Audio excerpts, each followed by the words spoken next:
पति को बस में करने का टोटका।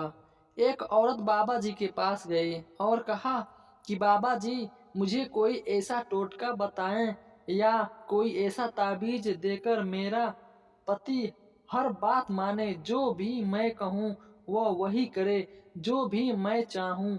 बाबा जी दूरदर्शी थे।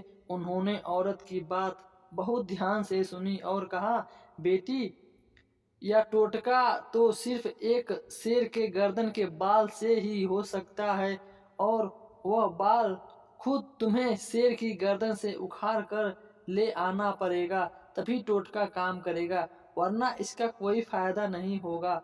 औरत निराश होकर अपने घर को वापस आ गई। अपनी सहेलियों को बताया तो सहेलियों ने कहा, यह थोड़ा मुश्किल जरूर है लेकिन नामुमकिन नहीं। तुम एक काम करो, रोज 5 किलो गोश्त लेकर जंगल जाओ और जहाँ शेर आता है वहाँ डालकर छुप जाओ। कुछ दिनों बाद शेर के सामने जाकर डालो, उसे उस गोश्त की आदत पड़ जाएगी। फिर तुम उसके करीब जाकर गोश्त डाल देना और धीरे धीरे उसकी गर्दन पर प्यार से हाथ फेरती रहना, और जब से तुमसे परिचित हो जाए तो तुम उसकी गर्दन से बाल उखाड़ लेना। औरत को सहेलियों की बात पसंद आई। दूसरे दिन ही उसने गोश्त लिया और जंगल गई। जहाँ शेर आता वहाँ गोश्त डालकर छुप गई।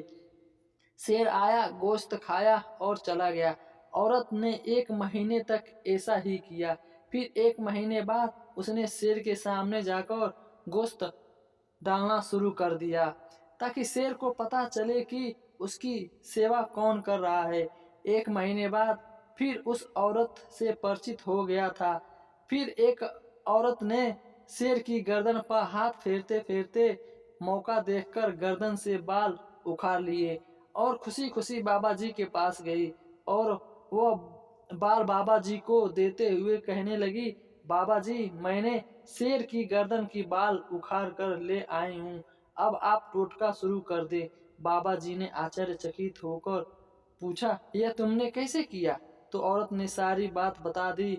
औरत की बात सुनकर बाबा जी हंस पड़े और कहा, तुमने एक शेर को खिला पिलाकर उसे अपने वश में कर लिया और उसकी गर्दन की बाल उखाड़ कर ले आई, तो फिर उसने भी अपने ये नहीं किया कि जब तुमने जंगली शेर को अपने बस में कर सकती हो तो तुम्हारा पति क्या चीज़ है? क्या तुम्हारा पति जंगली शेर से भी ज्यादा खतरनाक है? पति के साथ भी तो पेट लगा हुआ है, उसे अच्छा अच्छा खिलाओ पिलाओ, उसके साथ अच्छा व्यवहार करो तो वो भी तुम्हारे बस में हो जाएगा। उसके लिए किसी टोटके की जरूरत नहीं है। बाबा जी की बात सुनकर औरत खुशी खुशी घर लौट आई और उसने पति को अच्छा अच्छा खिलाना पिलाना शुरू किया और खुशी खुशी रहने लगे। आशा करता हूँ कि यह कहानी आपको अच्छी लगी तो हमारे चैनल को सब्सक्राइब कीजिए।